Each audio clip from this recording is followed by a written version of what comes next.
the world are Catholic moms, particularly those who are busy or have a lot of kids or little kids or a full life, supposed to accept suffering and crosses? I'm going to tell you how. I'm Sterling, a Catholic life coach, and I got this question about one of our clients who has still lost her sense of taste and smell. So she's lost her sense of taste and smell for a very long time since COVID. It has not come back. She's feeling frustrated, all sorts of feelings.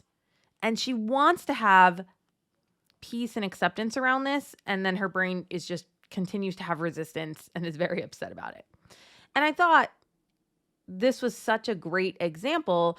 And as I coach on this, just stick in whatever cross or suffering you're dealing with. Okay.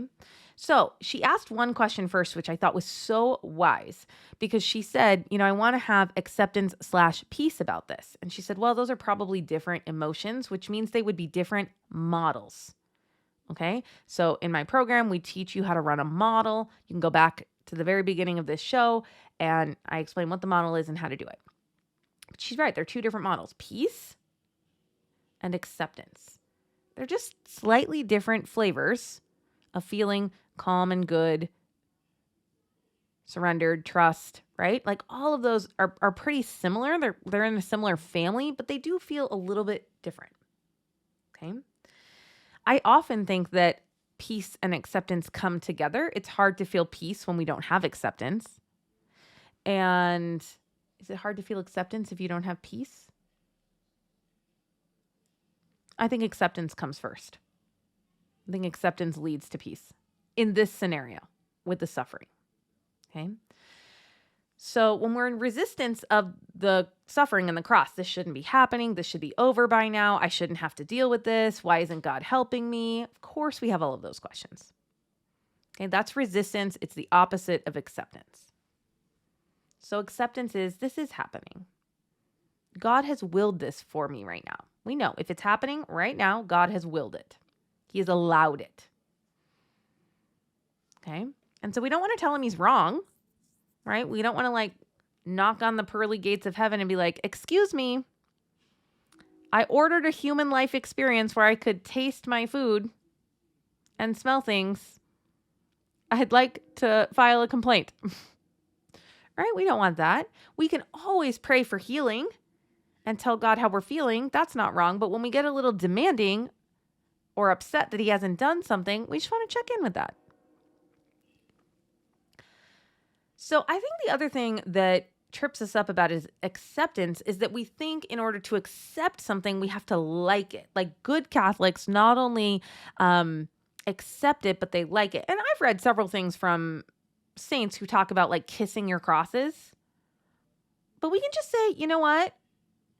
That's the PhD level of sainthood. You may not be there yet, and that's okay. Let's just shoot for acceptance right now.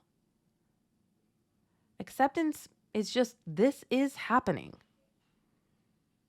This is happening today. Now, if your brain wants to go into the future and say, what if this happens for 2 more years and I can't taste any food?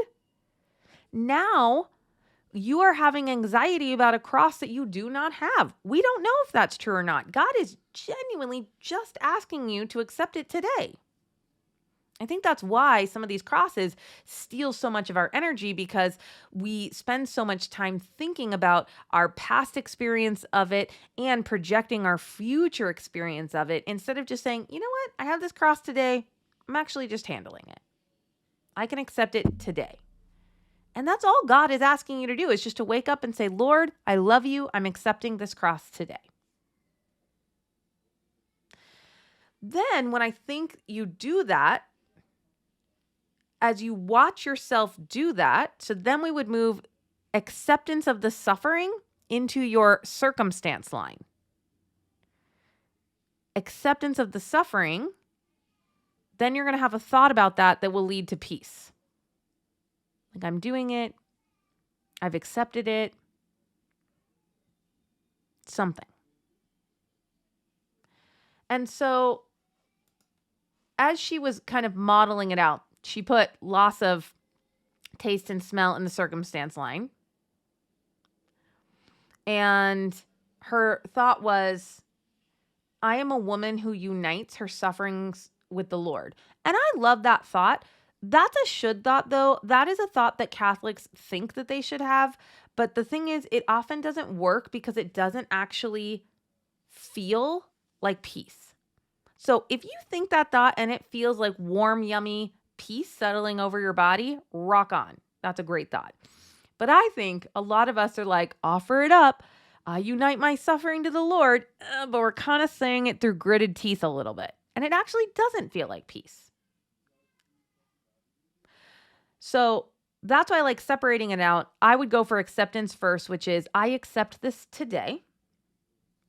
And then as you watch yourself accept it, really experience the feeling of acceptance, I think that will bring you peace as you show yourself that you are a person who can accept suffering. Or your thought might just be, I can do this. I've got this. I'm learning how to do this. And then from peace, actually, she wrote that then she offers up the suffering for the holy souls in purgatory. I actually don't think that that's what happens from the model of peace or acceptance. I think from peace or acceptance, you literally just go about your day doing other things. The feeling that drives us offering something up, it's a desire feeling. We want to do it. It has to do with it has to do with the gift of fear of the Lord, where we just want to please the Lord. And so, desire, focus, conviction, those are the feelings that would lead to us offering it up. But I don't think actually that acceptance or peace leads to the action of offering up the suffering. And so I just wanted to explain, kind of just break that down so you can see when we're suffering, part of the reason it feels so exhausting is we're just spinning out and it feels so confusing. But let's make it really simple. Step 1 is acceptance. Can you accept the suffering today? And from the feeling of acceptance, you're just going to move on with your day. Now, if you want to genuinely, with love, offer up the suffering, then again, that feeling line is going to be desire, love, conviction. Then what do you need to think to do that? But I agree, actually. I think what she wants is acceptance and peace. And we can have that even if it doesn't yet create I'm going to offer this up. Because we're just so trained to do that, right? We're so trained to believe that we should want the suffering, we should view it as good, that it brings us closer to God, and then we should offer it up. I'm not disagreeing that there is some truth in all of that. It just isn't maybe the order that we need it in. Right? You might just need to start with acceptance, which is just a form of you loving yourself.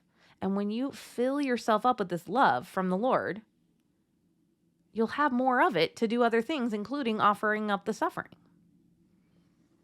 So I hope that sheds some light on suffering and crosses and how you can use the model with them.